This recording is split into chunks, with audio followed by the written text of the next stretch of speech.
현우야, 정말 미안하다. 내가 너무 잘못했다. 제발 고소를 취하해줘. 내가 정말 잘못했어. 내가 그런 좋은 사위였는데. 이 사연은 부천시에 계시는 김현우 님이 보내주신 사연입니다. 저는 결혼 초반에 정말 장모님께 잘 보이려고 온갖 노력을 다했어요. 하지만 지금 생각해 보니까 제가 아무리 노력해도 이미 정해진 결론이 있었던 것 같아요. 사실 저희 집안은 정말 가난했거든요. 아버지는 일용직으로 일하시고 어머니는 식당에서 설거지 일을 하셨어요. 저는 장학금으로 대학을 나왔고 졸업하고 나서 작은 회사에 취직해서 정말 악착같이 살았어요. 야근도 밥 먹듯이 하고 주말에도 나와서 일했거든요. 그렇게 10년을 버티니까 조금씩 자리를 잡을 수 있었어요. 과장까지 승진하고 월급도 어느 정도 받게 되고요. 그때 아내를 만났거든요. 아내는 솔직히 말하면 저보다 집안이 훨씬 나았어요. 장인어른은 자영업을 하셔서 성공하신 분이었고 아내도 대기업에 다니고 있었거든요. 처음 장모님을 뵐 때부터 느꼈어요. 이 집안 수준에 우리 현우가 맞나? 하는 시선이었거든요. 장모님이 저를 보는 눈빛에서 읽을 수 있었어요. 뭐랄까, 이 가난뱅이가 우리 딸을 꼬셨구나 하는 표정이었어요. 그래서 저는 더욱 열심히 했어요. 명절만 되면 저는 새벽 5시에 일어나서 차를 깨끗하게 씻고 장모님을 모시러 갔거든요. 어머니 안녕하세요. 제가 모셔다 드릴게요라고 정중하게 인사드렸어요. 운전할 때도 정말 조심했어요. 신호등에 걸리면 어머니 좀 늦어져서 죄송합니다라고 말씀드렸고 에어컨 온도까지 계속 확인했거든요. 어머니 덥지 않으세요? 춥지 않으세요? 장모님 병원 모셔다 드리는 일도 빼먹지 않았어요. 회사에서 아무리 바빠도 죄송합니다. 급한 가족일이 생겨서요라고 하고 나왔거든요. 병원 대기실에서 몇 시간이고 기다렸어요. 한 번은 장모님 검사 결과 기다리는데 3시간이나 걸렸어요. 저는 그 시간 동안 의자에서 꼼짝도 안 하고 앉아 있었거든요.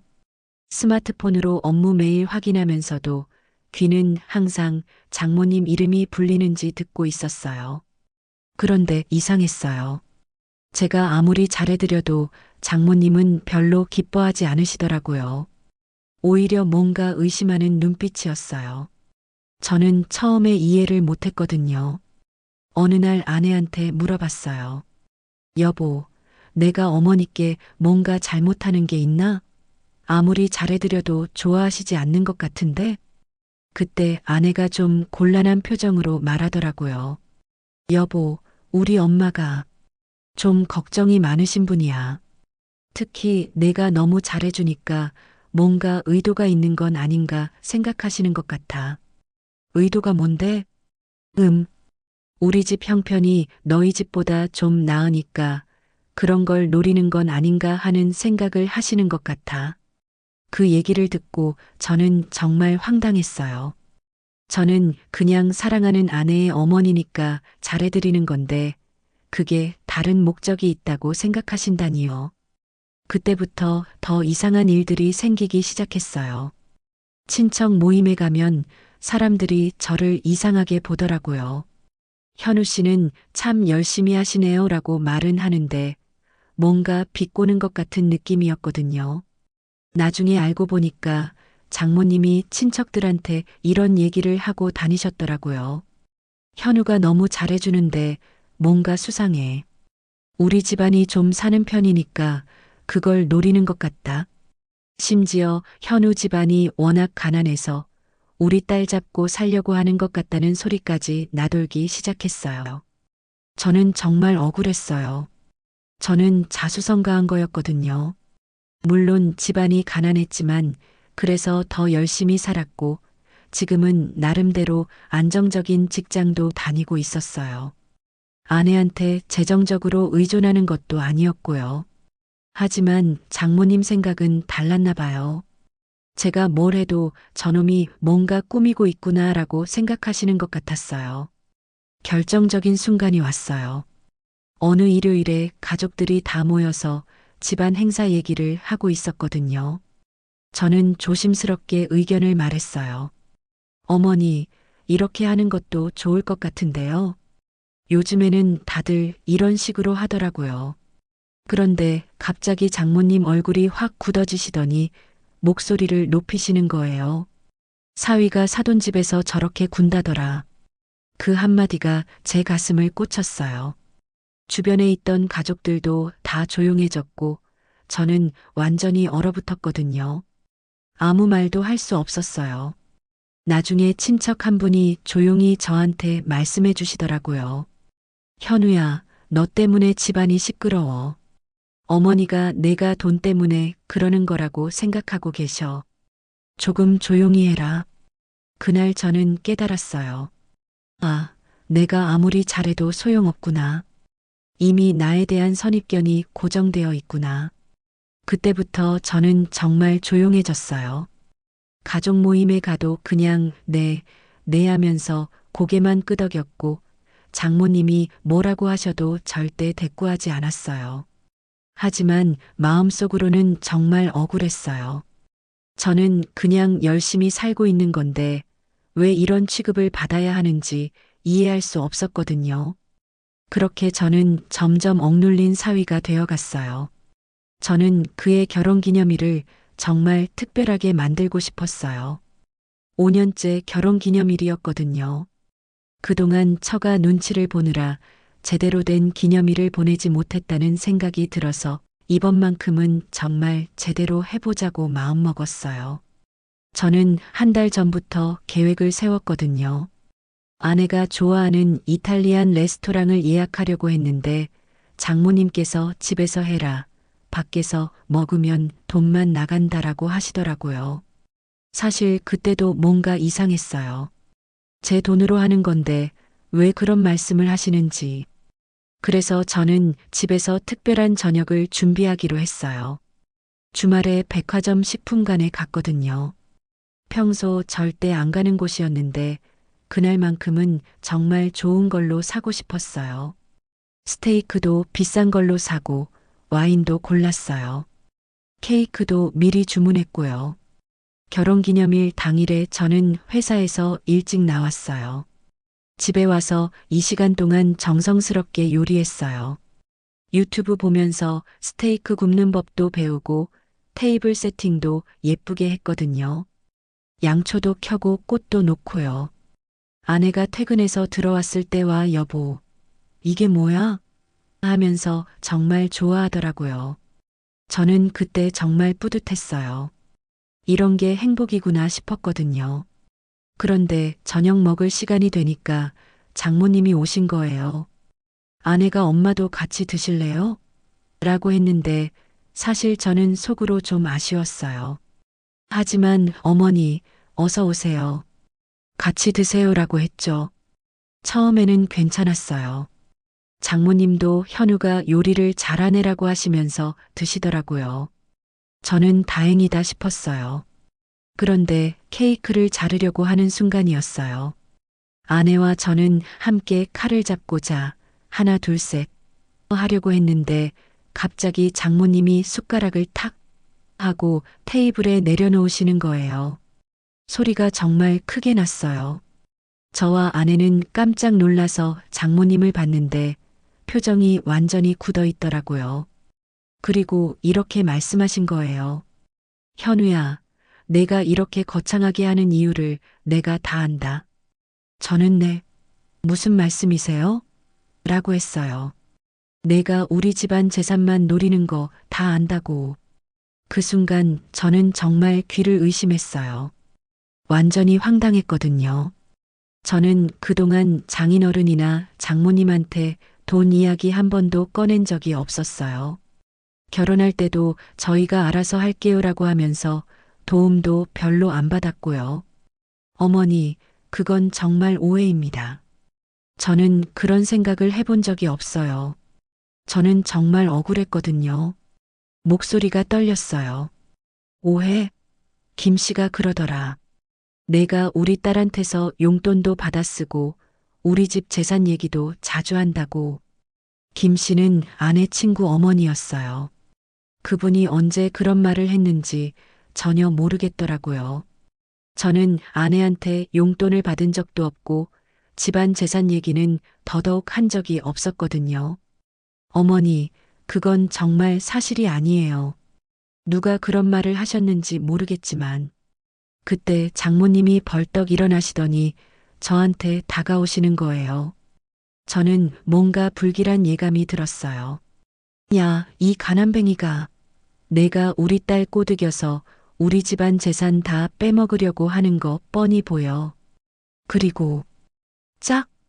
장모님이 제 뺨을 세게 치셨어요. 저는 그 순간 완전히 얼어붙었어요. 뺨이 화끈거렸고 귀에서 윙윙 소리가 났거든요. 하지만 그것보다 더 큰 충격은 정신적인 거였어요. 내가 뺨을 맞았다고? 42살 어른이 그것도 결혼기념일에? 아내는 엄마 하면서 소리를 지르고 눈물을 흘렸어요. 엄마, 왜 그러세요? 오늘 우리 결혼기념일이에요. 장모님은 여전히 화가 나신 상태로 이 녀석이 뭘 하든 다 뻔해. 가난한 집 애가 부잣집 딸 만나서 호의호식하려는 거지. 이런 쇼나 하고 앉았네. 하면서 소리를 지르셨어요. 저는 정말 억울했어요. 이 시간 동안 정성스럽게 준비한 건데, 제 돈으로 한 건데, 왜 이런 말을 듣고 뺨까지 맞아야 하는지. 그런데 저는 여전히 한마디도 못했어요. 그냥 어머니, 정말 아니에요라고 말하는 게 고작이었어요. 아니긴 뭐가 아니야. 내 같은 놈들은 다 똑같아. 가난하게 자란 놈들이 돈 많은 집 보면 눈이 뒤집어지는 거야. 장모님은 그날 더 화를 내면서 집을 나가셨어요. 남은 건 울고 있는 아내와 얼어붙은 저, 그리고 촛불만 타고 있는 텅 빈 테이블이었어요. 아내는 계속 울면서 여보, 미안해. 우리 엄마가 왜 저러는지 모르겠어라고 했어요. 저는 그런 아내를 보면서도 뭐라고 위로해야 할지 몰라서 그냥 등만 토닥토닥 해줬어요. 그날 밤에 저는 정말 잠을 못 잤어요. 뺨이 아픈 것보다도 마음이 너무 아팠거든요. 내가 뭘 잘못했을까?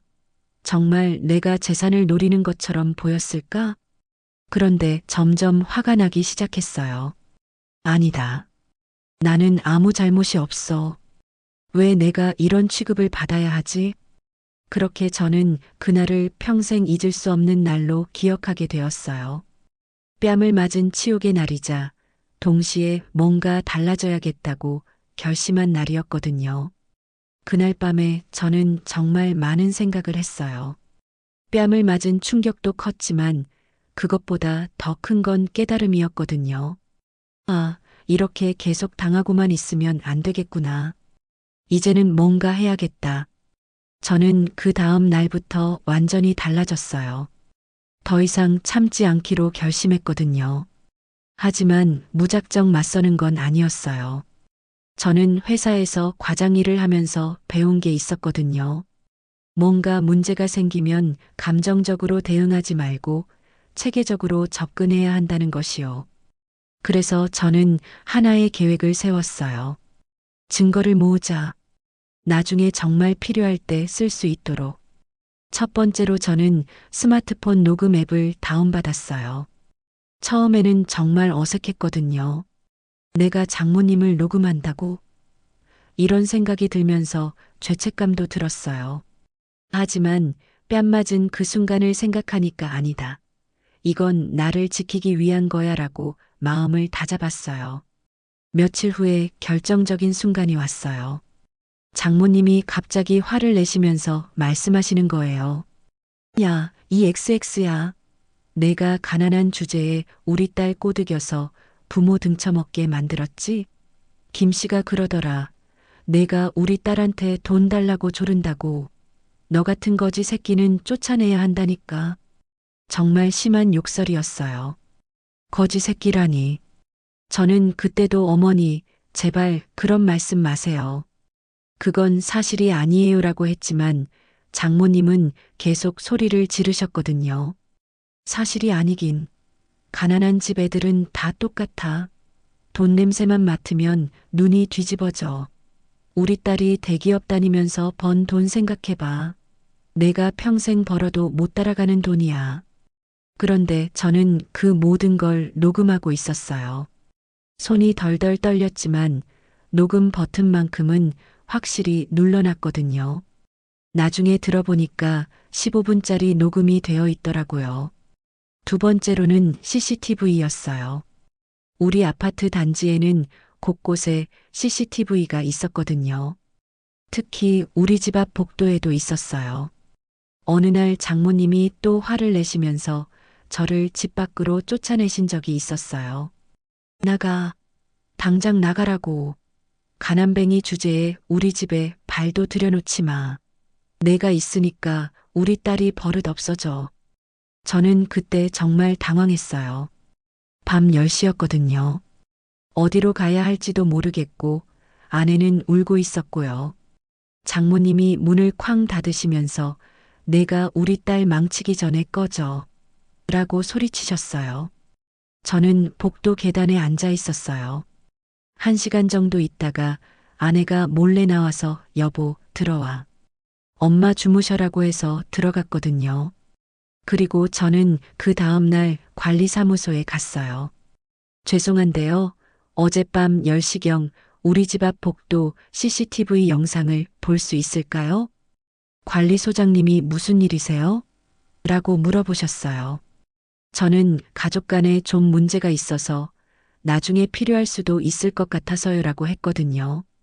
그 영상에는 장모님이 저를 밀어내면서 소리 지르는 모습이 고스란히 담겨 있었어요. 비록 소리는 안 들렸지만 상황은 뻔히 보였거든요.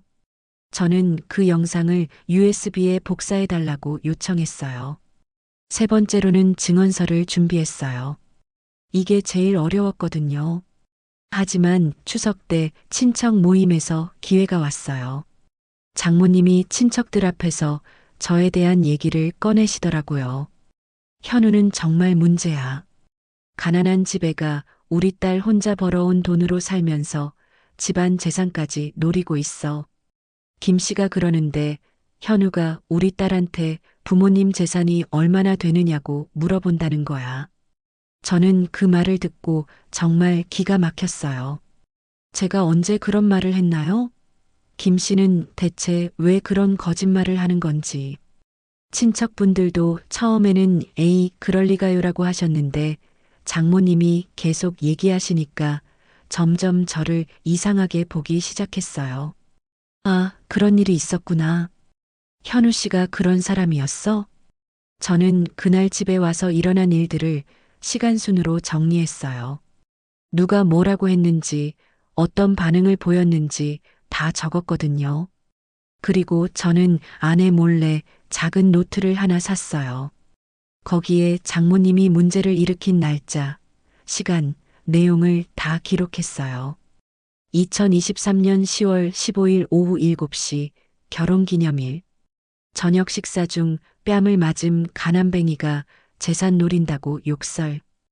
2023년 10월 22일 오후 10시 욕설하며 집에서 쫓아냄 거지 새끼 등 인격 모독 발언. 2023년 11월 3일 오후 2시 친척들 앞에서 재산 노린다고 비난 김씨 거짓 증언 인용. 이런 식으로 하나하나 기록해 나갔어요. 나중에는 거의 매일 뭔가 적을 게 생겼어요.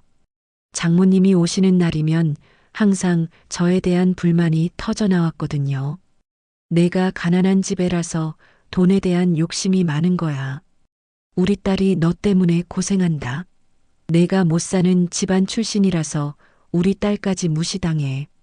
이런 말들을 들을 때마다 저는 녹음을 했어요. 점점 녹음 파일이 쌓여갔거든요. 주변 사람들은 여전히 저를 이상하게 봤어요. 회사 동료들도 과장님, 요즘 좀 예민해 보이세요라고 할 정도였어요. 아내도 여보, 왜 이렇게 변했어? 전에는 이런 사람이 아니었잖아라고 걱정했어요. 하지만 저는 흔들리지 않았어요. 다들 나를 문제아로 보겠지. 가난한 집 출신이 시댁에서 트러블 일으킨다고 생각하겠지. 하지만 언젠가는 진실이 밝혀질 거야. 저는 녹음 파일을 들어보면서 정말 화가 났어요. 이게 사람이 할 말인가? 가난하다고 거지 새끼라고? 자수성가한 게 뭐가 잘못이야? 그렇게 저는 석 달 동안 조용히 증거를 모았어요. 녹음 파일만 23개, CCTV 영상 4개, 그리고 상세한 기록이 적힌 노트까지. 마치 형사가 된 기분이었거든요. 사람들은 여전히 사위인 현우가 문제다, 가난한 집 애가 건방지다라고 수군거렸지만 저는 그냥 조용히 웃었어요. 곧 알게 될 거야. 누가 진짜 문제인지, 누가 거짓말을 하고 있는지 말이야. 저는 증거를 모으면서도 계속 의문이 들었어요. 장모님이 왜 이렇게까지 하실까? 정말 단순히 제가 가난한 집 출신이라서 그런 걸까? 뭔가 석연치 않은 구석이 있었거든요. 그러던 어느 목요일 저녁이었어요. 저는 회사에서 일찍 들어와서 거실에서 TV를 보고 있었는데 아내는 샤워를 하러 들어갔어요. 그때 장모님한테서 전화가 왔거든요. 아내가 샤워 중이라서 저는 어머니, 지금 샤워 중이세요. 잠깐만 기다리세요라고 했는데 장모님이 그냥 끊을게라고 하시더라고요. 그런데 5분 후에 또 전화벨이 울렸어요. 발신자를 보니까 장모님 번호였는데 이상하게 아내가 받지 않더라고요. 아마 샤워실에서 못 들은 것 같았어요. 저는 그냥 TV를 보고 있었는데 갑자기 아내 방에서 전화 받는 소리가 들렸어요. 아내가 샤워를 마치고 나와서 전화를 받은 것 같았거든요. 처음에는 신경 안 쓰고 있었는데 갑자기 장모님 목소리가 크게 들렸어요. 아내가 스피커폰으로 받은 것 같더라고요. 그래, 현우는 어디 있어? 엄마, 현우는 거실에서 TV 보고 있어요. 왜요? 그때부터 장모님 목소리가 좀 작아졌는데 저는 귀를 기울이고 들었어요. 뭔가 이상한 예감이 들었거든요. 너 진짜 바보구나. 아직도 모르냐? 엄마, 무슨 말씀이세요? 현우 그놈이 왜 자꾸 너한테 잘하는지 생각해봐라. 남자가 그렇게 바지런할 리가 있나? 저는 그 말을 듣고 깜짝 놀랐어요. 장모님이 제 얘기를 하고 계신 거였거든요. 저는 소리 안 나게 TV 볼륨을 줄이고 더 집중해서 들었어요. 엄마, 현우는 원래 그런 사람이에요. 성격이 착해서 그래요. 착하긴. 가난한 집 애들이 다 그래. 돈 냄새 맡으면 꼬리 흔드는 거야. 그때 장모님이 더 충격적인 말을 하셨어요. 너 아직도 모르냐? 내가 지금 대기업 다니면서 얼마나 벌고 있는데? 거기다 우리가 너 결혼할 때 해준 전세 자금, 그리고 내가 너 명의로 해놓은 예금 생각해봐라. 저는 그때 처음 알았어요.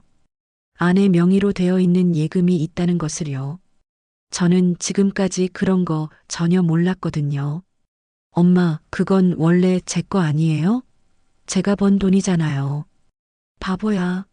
그게 내 돈이긴 하지만 내가 현우랑 이혼하면 반으로 나눠줘야 한다고. 그리고 지금 살고 있는 집도 마찬가지야.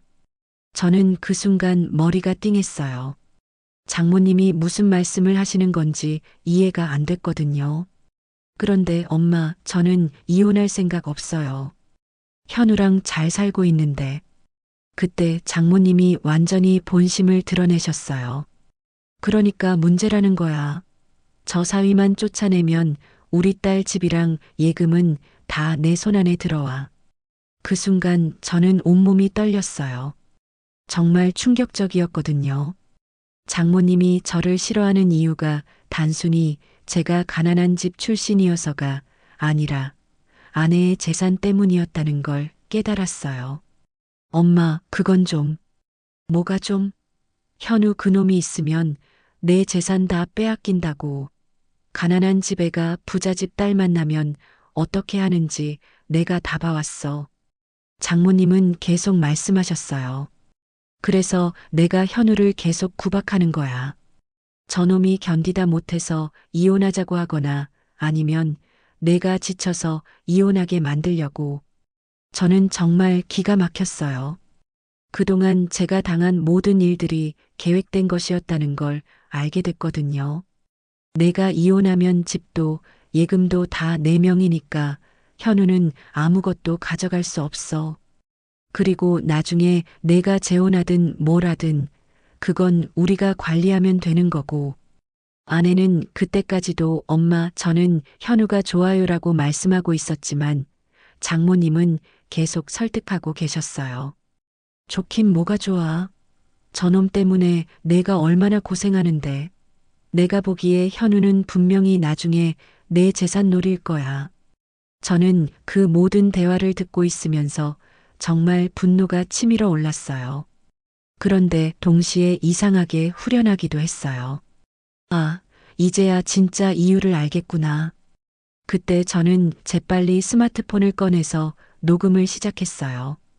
이미 대화가 많이 진행된 상태였지만 그래도 중요한 부분은 남을 것 같았거든요. 현우가 아무리 지금 잘해도 나중에는 본색을 드러낼 거야. 가난한 집 애들이 다 그래. 돈 생기면 태도가 완전히 달라져. 엄마, 현우는 그런 사람이 아니에요. 그런 사람이 아니긴. 내가 일부러 현우를 자극하는 것도 그 때문이야. 저놈 본색을 빨리 보여주려고. 저는 그 말을 듣고 정말 소름이 돋았어요. 장모님이 의도적으로 저를 자극해왔다는 것을 스스로 인정하시는 거였거든요. 그러니까 너는 현우한테 절대 재산 얘기하지 마라. 그리고 내가 현우 구박하는 것도 그냥 놔둬. 저놈이 참다 못해서 나가 떨어질 때까지. 엄마, 그래도 현우는 제 남편인데. 남편이긴 뭐가 남편이야. 종이 한 장 차이지. 이혼하면 그만이야. 그 순간 아내가 엄마 저는 그런 생각 없어요. 현우랑 계속 살 거예요 라고 단호하게 말했어요. 그러자 장모님이 화를 내시면서 너 정말 바보구나. 나중에 후회하지 마.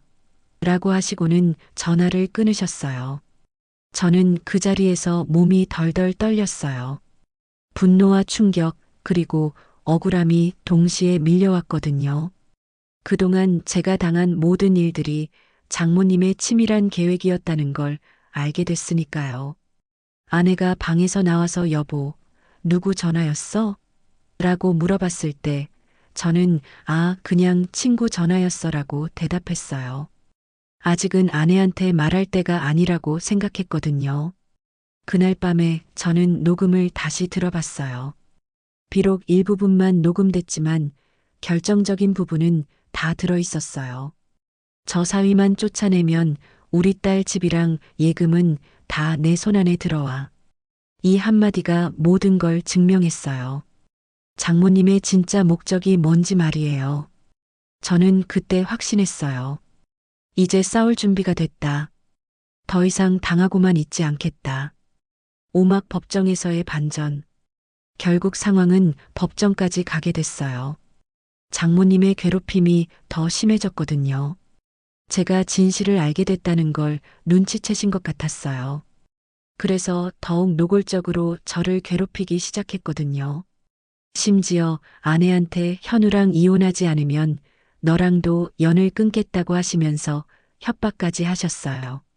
저는 더 이상 참을 수 없어서 명예훼손과 정신적 피해에 대해서 고소를 하기로 결심했어요.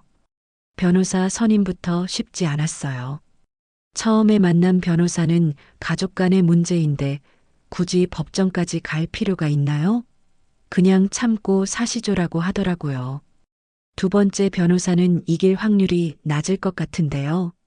시댁 문제는 보통 남자가 불리해요라고 했어요. 하지만 세 번째 만난 김 변호사님은 달랐어요.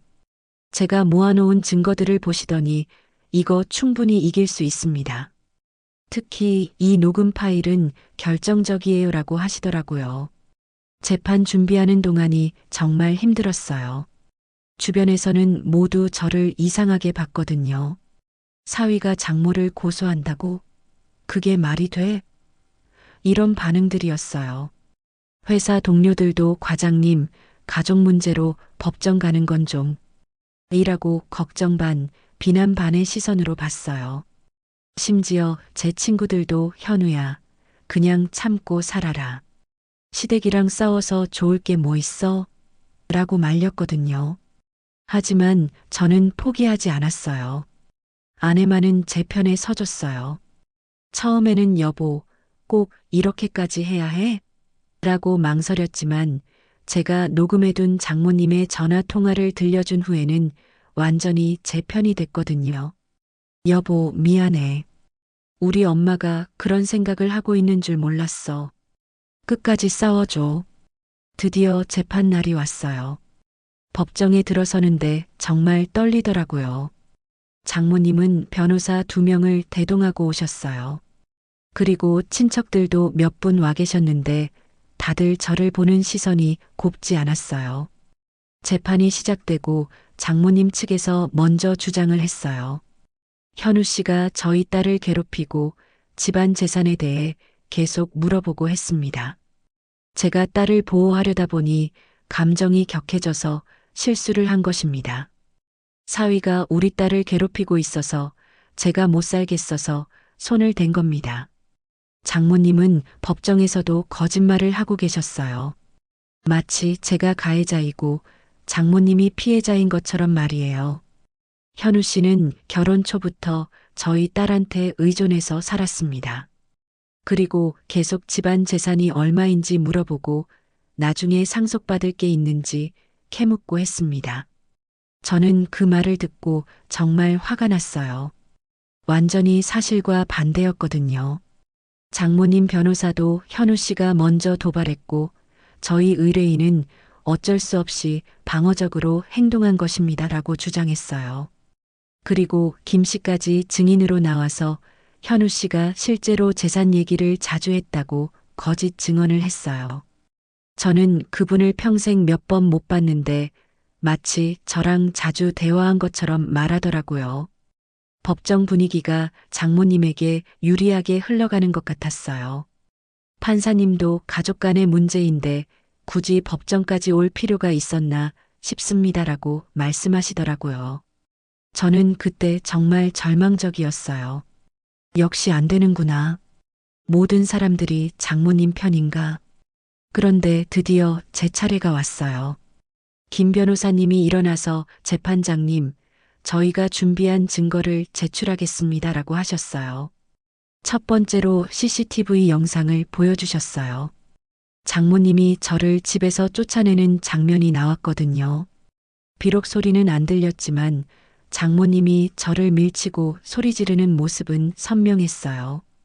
두 번째로 제가 기록해둔 노트를 증거로 제출했어요. 날짜별로 정리된 장모님의 괴롭힘 내용들이었거든요. 하지만 결정적인 건 세 번째였어요. 김 변호사님이 이제 핵심 증거를 들려드리겠습니다라고 하시면서 녹음기를 꺼내신 거예요. 법정이 조용해졌어요. 그리고 스피커에서 장모님 목소리가 나왔어요. 저 사위만 쫓아내면 우리 딸 집이랑 예금은 다 내 손 안에 들어와.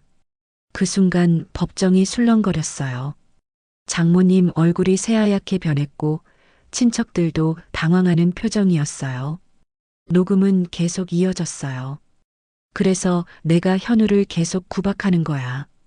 저놈이 견디다 못해서 이혼하자고 하거나 아니면 내가 지쳐서 이혼하게 만들려고. 판사님의 표정이 완전히 바뀌셨어요. 처음에는 시큰둥하던 분위기였는데 이제는 진지하게 들으시고 계셨거든요. 내가 일부러 현우를 자극하는 것도 그 때문이야. 저놈 본색을 빨리 보여주려고. 그 다음에는 제가 녹음해둔 욕설들이 나왔어요. 야, 이거지 새끼야. 가난한 주제에 우리 딸 꼬드겨서 부모 등쳐먹게 만들었지. 법정에 있던 모든 사람들이 충격받은 표정이었어요. 이렇게 심한 욕설이 나올 줄은 몰랐던 것 같아요. 판사님이 조용히 말씀하셨어요. 피고, 지금 들린 목소리가 본인 맞습니까? 장모님은 한참 동안 아무 대답도 못 하셨어요. 얼굴이 완전히 굳어 있었거든요. 피고, 질문에 답변해 주시기 바랍니다. 그제야 장모님이 떨리는 목소리로 그건 잘못 알아들으신 것 같은데요 라고 하셨어요. 김 변호사님이 재판장님 음성 분석까지 의뢰했습니다. 이 목소리는 100% 피고의 음성이 확실합니다라고 말씀하셨어요. 그때부터 상황이 완전히 뒤바뀌었어요. 장모님 변호사들도 당황하는 기색이 역력했고 증인으로 나온 김 씨도 어쩔 줄 몰라 하더라고요. 판사님이 다시 물어보셨어요. 피고는 정말로 사위를 쫓아내서 딸의 재산을 자신이 관리하려는 의도가 있었던 겁니까? 장모님은 그때도 아니에요. 그냥 화가 나서 한 말이에요라고 변명하셨지만 이미 늦었어요. 김 변호사님이 마지막으로 말씀하셨어요. 재판장님, 이 사건은 단순한 가족 갈등이 아닙니다. 피고가 계획적으로 원고를 괴롭히고 쫓아내려 한 명백한 정신적 피해 사건입니다. 그것도 딸의 재산을 차지하려는 불순한 목적으로 말입니다. 저는 그 순간 정말 후련했어요. 드디어 진실이 밝혀진 거였거든요. 판결이 나기까지 일주일을 더 기다려야 했어요. 그 일주일이 정말 길게 느껴졌거든요. 하지만 저는 이미 이겼다는 확신이 있었어요. 법정에서 장모님의 반응을 봤을 때 말이에요. 드디어 선고일이 왔어요. 법정에는 저번보다 사람이 더 많았어요. 소문이 났나 봐요. 사위가 장모를 고소한 재판이라고 해서 관심을 끄는 사람들이 많았거든요. 판사님이 들어오시자마자 분위기가 숙연해졌어요. 그리고 판결문을 읽기 시작하셨어요. 이 사건은 피고가 원고에게 지속적으로 정신적 피해를 가한 사안으로 피고의 행위는 명백한 명예훼손 및 정신적 괴롭힘에 해당합니다. 저는 그 순간 가슴이 뛰었어요. 드디어 제가 옳다는 걸 인정받는 순간이었거든요. 특히 피고가 원고를 거지 새끼, 가난뱅이 등으로 지속적으로 모독한 것과 원고의 딸 재산을 자신이 차지하기 위해 계획적으로 이혼을 유도하려 한 행위는 매우 악질적입니다. 장모님 얼굴이 점점 굳어졌어요. 옆에 앉은 친척분들도 고개를 숙이고 있었거든요. 따라서 본 재판부는 피고에게 원고에 대한 300m 접근 금지 명령을 내리며 정신적 피해 배상금 500만 원을 지급하라고 판결합니다. 그 순간 저는 정말 눈물이 날 뻔했어요. 드디어 제가 이긴 거였거든요. 그동안 억울했던 마음이 한꺼번에 풀리는 기분이었어요. 또한 피고는 향후 원고에 대해 어떠한 형태의 괴롭힘이나 모독 행위도 하지 못하며 이를 위반할 경우 형사처벌을 받을 수 있음을 경고합니다. 판결이 끝나자 법정이 웅성거렸어요. 사람들이 사위가 이겼네, 장모님이 너무 심했네, 이런 얘기들을 하더라고요. 장모님은 그 자리에서 벌떡 일어나서 나가려고 하셨는데 출구에서 기자들이 기다리고 있었어요. 어떤 심경이신가요? 딸의 재산을 노린 게 사실인가요? 이런 질문들을 쏟아내더라고요. 저는 김 변호사님과 함께 법정을 나왔어요. 변호사님이 축하합니다. 정의가 승리한 거예요 라고 하시더라고요. 정말 고마웠어요. 법원 밖에서 아내가 기다리고 있었어요. 아내는 제가 나오자마자 달려와서 제 손을 꼭 잡았어요. 여보, 끝까지 포기하지 않아줘서 고마워. 정말 미안했어. 우리 엄마 때문에 이렇게까지 고생시켜서. 아내 눈에는 눈물이 가득했어요. 저도 감정이 북받쳐 올랐거든요. 여보, 괜찮아. 이제 우리 평화롭게 살 수 있을 거야. 집으로 돌아오는 길에 아내가 말하더라고요. 여보, 사실 나도 우리 엄마가 좀 이상하다고 생각했어. 당신한테 너무 심하게 하는 것 같아서. 하지만 설마 그런 계획이 있을 줄은 몰랐어. 이제 다 끝났으니까 새로 시작하자. 그날 저녁에 저는 그동안 모아둔 증거들을 다시 봤어요. 녹음 파일들, CCTV 영상들, 그리고 메모해둔 노트까지. 정말 치밀하게 준비했구나 싶었어요. 특히 그 결정적인 전화 통화 녹음을 들어보니까 더욱 소름이 돋더라고요. 저 사위만 쫓아내면 우리 딸 집이랑 예금은 다 내 손안에 들어와. 이 한마디가 모든 걸 바꿨어요. 만약 이 녹음이 없었다면 저는 평생 누명을 쓰고 살았을지도 모르겠어요. 며칠 후에 회사 동료들이 소식을 듣고 축하해줬어요. 과장님, 기사 봤어요. 정말 대단하시네요. 그런 일을 당하고도 참고 계셨다니. 과장님이 이기셔서 다행이에요. 억울한 일 당하면 참지 말고 싸워야 한다는 걸 배웠어요. 친구들도 연락이 왔어요. 처음에 저를 말렸던 친구들도 현우야, 내가 옳았네. 미안하다라고 사과하더라고요. 그리고 가장 큰 변화는 아내와의 관계였어요. 이제는 처가 눈치를 볼 필요 없이 정말 자유롭게 살 수 있게 됐거든요. 여보, 이제 우리만의 가정을 만들어 가자. 아무 간섭 없이. 한 달 후에 저희는 이사를 했어요. 좀 더 넓은 곳으로요. 장모님의 접근 금지 명령 때문에 안전했지만 그래도 새로운 곳에서 새로운 시작을 하고 싶었거든요. 새 집에서 첫 저녁을 먹으면서 아내가 말했어요. 여보, 그때 결혼 기념일 저녁 기억해? 우리 엄마가 케이크 자르는 걸 방해했을 때? 기억하지? 그때 뺨 맞았잖아. 이번에는 정말 우리만의 기념일을 만들어 보자. 그날 밤에 저는 거울을 보면서 제 뺨을 만져봤어요. 그날의 뺨 자국은 이미 사라졌지만 마음의 상처는 아직 남아 있었거든요. 하지만 이제는 당당했어요. 나는 이겼다. 억울함을 참지 않고 끝까지 싸워서 이겼다. 며칠 후에 우편함에 편지 한 통이 와 있었어요. 장모님이 보낸 편지였는데 내용은 짧았어요. 현우야, 내가 잘못했다. 미안하다. 하지만 저는 그 편지를 그냥 버렸어요. 이미 늦었거든요. 진작에 진심으로 사과했다면 모를까, 재판에서 진 후에 하는 사과는 의미가 없다고 생각했어요. 지금 저는 정말 행복해요. 회사에서도 이 일 이후로 더 당당해졌고, 아내와의 관계도 더 깊어졌어요. 무엇보다 제가 스스로를 지켰다는 자신감이 생겼거든요. 가끔 후배들이 비슷한 고민 상담을 해올 때가 있어요. 그럴 때마다 저는 이렇게 말해줘요. 참는 것만이 능사가 아니야. 억울한 일 당하면 증거를 모으고 끝까지 싸워야 해. 증거와 용기만 있으면 반드시 이길 수 있어. 그래요. 저는 이제 확신해요. 세상은 생각보다 공평해요. 억울함은 반드시 뒤집힐 수 있다는 것을 말이에요. 다만 그러려면 포기하지 않는 용기가 필요하다는 걸 배웠어요.